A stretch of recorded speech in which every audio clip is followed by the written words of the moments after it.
This is the Blood Red podcast from the Liverpool Echo. Manchester United 0, Liverpool 5. The debrief live here on the Blood Red channel. Myself, Guy Clarke and Matt Addison here to pick through what happened at Old Trafford. And what an afternoon it was for Liverpool. 5 of the best. Mohamed Salah with a hat-trick and Liverpool ripping United to shreds. Matt, what did you make of it?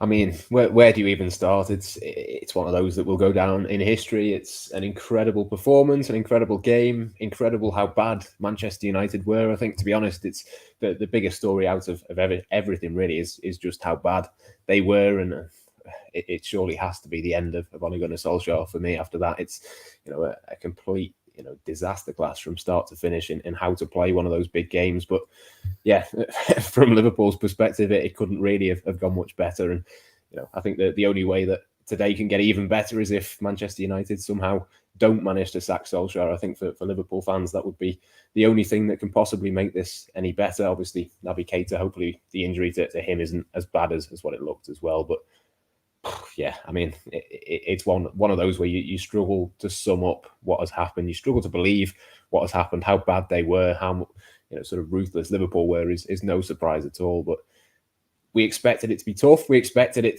to be one that Liverpool were favourites for. And I think obviously they showed that and time again showed why that was the case. But yeah, it's one of those. You expect it to be far more difficult at Old Trafford, and Liverpool have gone there, not played that well. They've been clinical and ruthless when they had to. There were still issues. There were still, problems in the midfield. They still gave away a few chances. But yeah, the gulf is absolutely vast. And we've said it from the start. I think, a lot of people got very excited about what Manchester United did in the summer, but there is still a massive, massive gulf between these two sides. And I think Liverpool have shown that in every possible way today. What was your highlight? Biggest Premier League win at Old Trafford? Mohamed Salah getting a hat-trick, or the away end for half an hour singing Ollie's at the Wheel?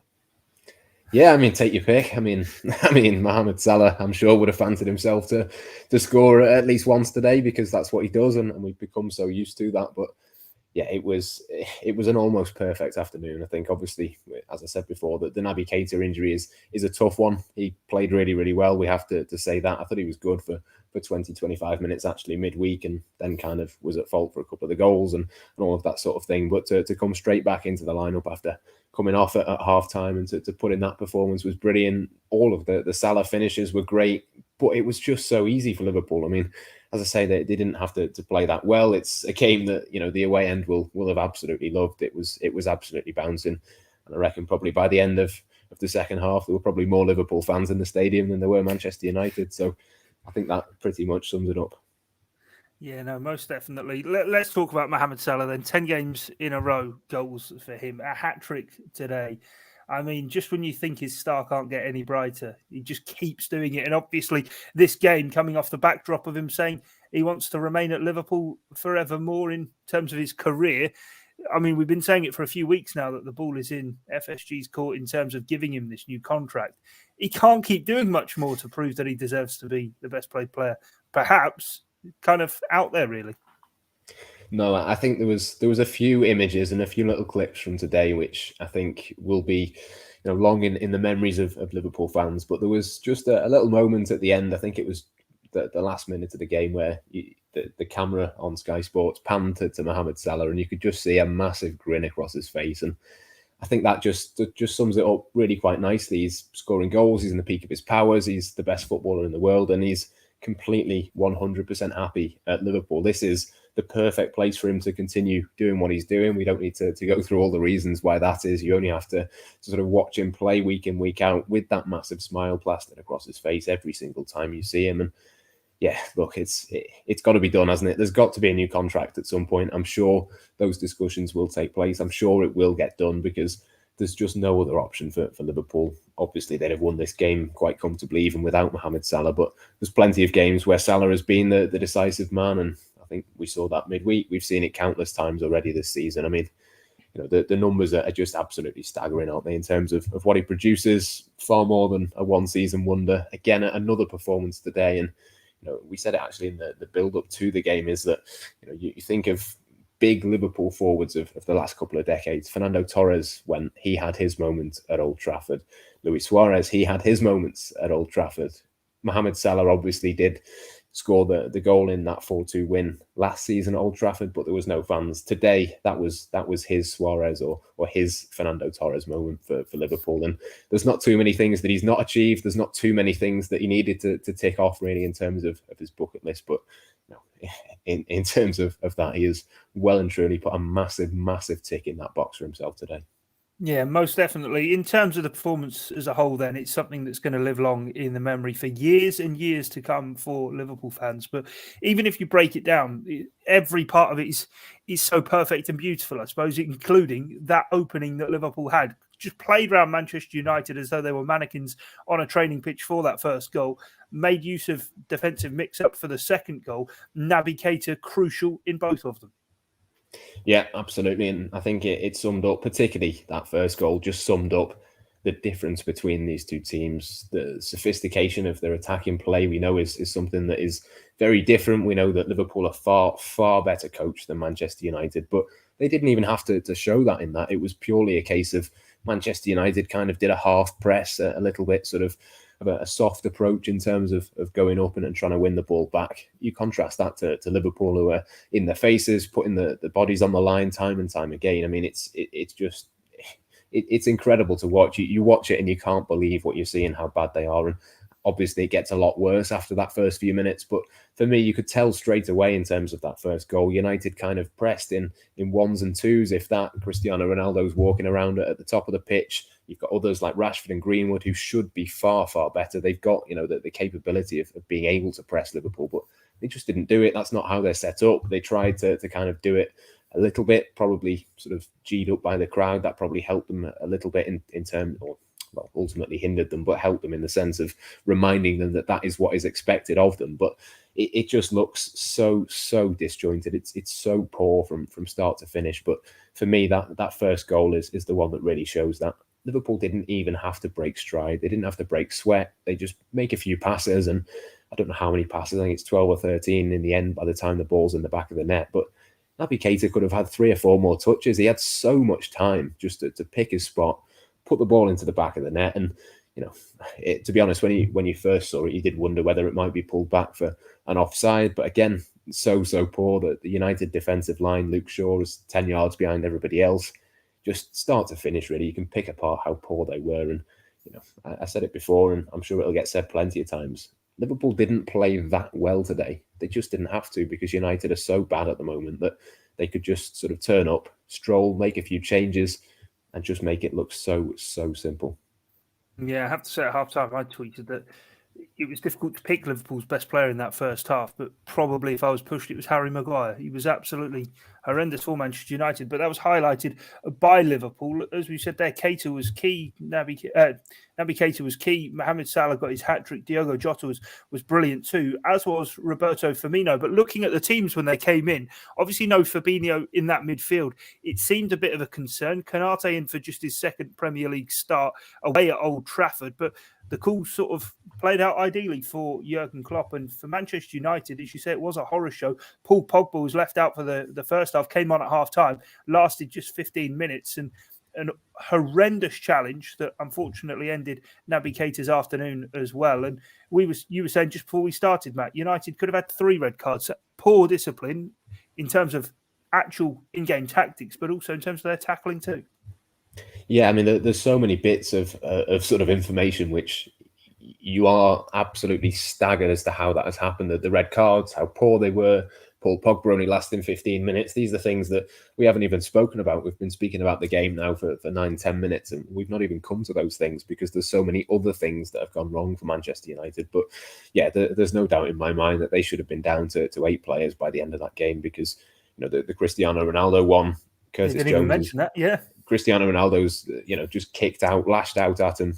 No idea how that hasn't been given as a red card. It's on the same side as the assistant. Anthony Taylor sees it and somehow comes to the conclusion that that's a yellow card. The Harry Maguire one on Diogo Jota, it's outside of the penalty area. So whether he makes a genuine attempt for the ball or not, which I think he probably does, but it doesn't matter. He's outside the box. It should be a red card. He's straight through on goal. And that's the thing. I mean, if Liverpool had really pressed and really gone for this, and I think we saw Andy Robertson saying, keep going, be ruthless, be clinical. I think that was at 4 or 5-0.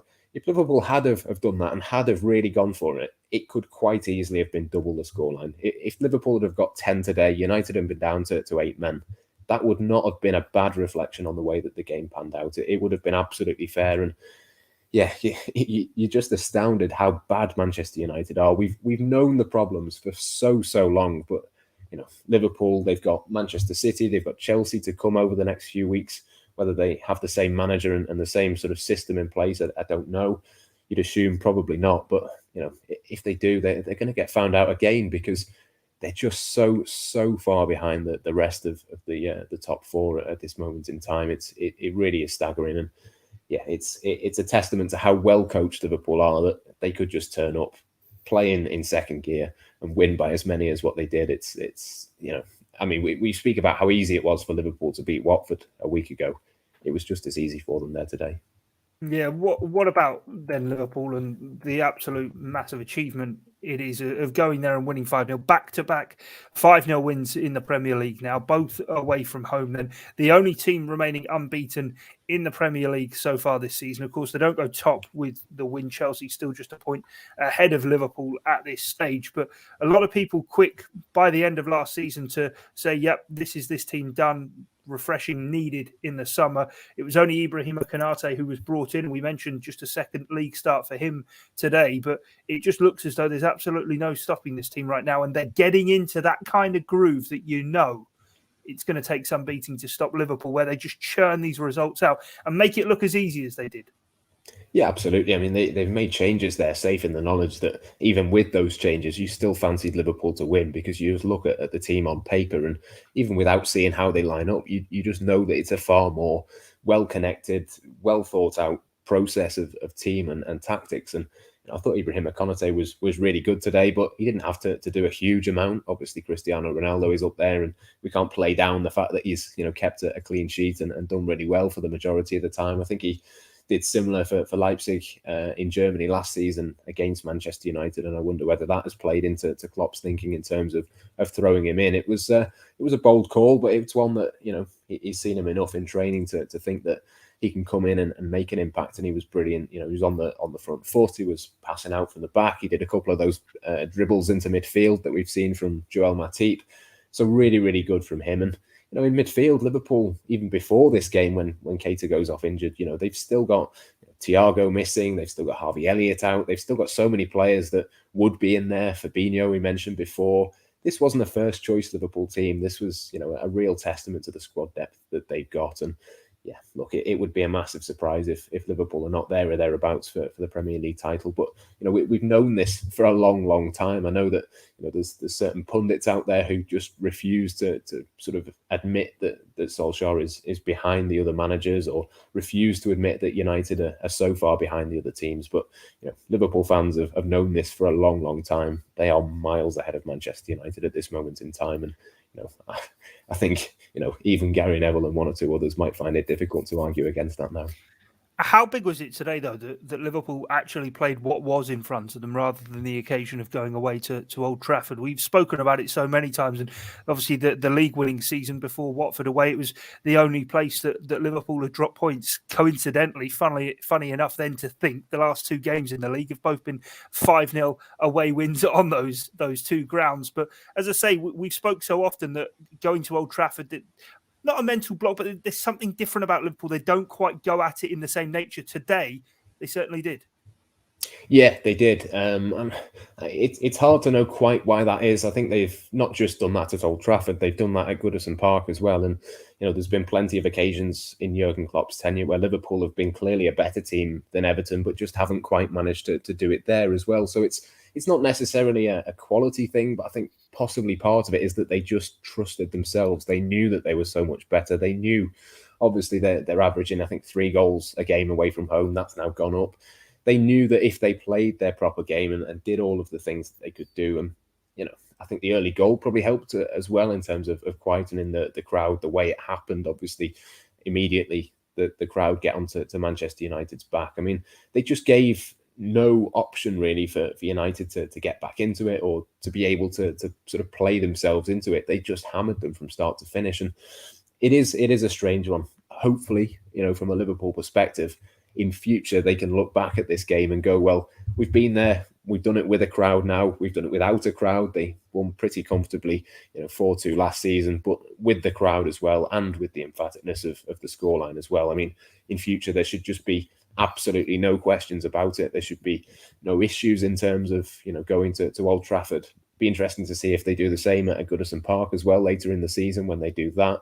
If they do that, I mean, it's another step forward. We've talked plenty of times about them being mentality giants and all of this sort of thing, but that was a new step, I think, even for the mentality monsters. This was a step that they've not done before, like you say. Even in that title winning season, they didn't do anything like this, and yeah, it's certainly exciting. It bodes well for the future, but yeah, I suppose at the bottom of all of that, it's no massive shock that Liverpool have gone there and won, because they are clearly the better team. No, definitely. I wish we could stay on all night and talk about this game, Matt, but unfortunately we both things that we do need to get done. Before we go, though, I want to ask you about, I suppose, what will be one disappointment for Liverpool is both James Milner as well as Naby Keita, that we already mentioned, having to go off through injury. Thiago obviously not involved in the matchday squad either. All of a sudden, are we going from Liverpool having strength in depth in numbers in midfield to all of a sudden the injury striking in one position? We know how that feels. Yeah, it's a tricky one, isn't it? They've obviously got a lot more midfielders than they had centre-backs last season. Yep. Jordan Henderson actually has looked a little bit tired, I think, now for a few weeks, and in an ideal world, you'd be able to take him out of the firing line. But yeah, it's a tough one. I think the injury to Fabinho, we should say, we don't think that is too serious. It probably won't keep him out for too long. I would imagine they probably won't risk him against Preston midweek just because of the opponents and the cup competition that it is. But I'd expect him to be back hopefully sooner rather than later. And fingers crossed for Thiago as well. We don't know, exactly the extent of his injury. Jurgen Klopp was kind of talking about the next international break as being a possibility for him to come back. But yeah, we just have to wait and see in terms of the Milner and Keita injuries. But you are right, it is a bit of a concern. I think the Milner one, I think he'd started the previous 4 games for Liverpool, and I think that's why he's got injured today, is just an overload of matches. And obviously we know why that is. It's because there's not a great deal of other options. So look, they've still got 3 to play there, but you don't want to have to play that same 3 week in, week out, or twice a week as it will be for the next few weeks. So yeah, it's a tricky one, but maybe their position in the Champions League group, if they can get one more win, they know that they're through. They can maybe rest players in that. Maybe things like that can sort of play into Liverpool's hands. And hopefully Thiago can be back sooner rather than later. Hopefully the Keita injury isn't as bad as we first thought. And yeah, it's a tricky one for Liverpool, but the way they're playing, I mean, if you score 3 goals away from home, it doesn't really matter who you play in midfield. You're probably going to win.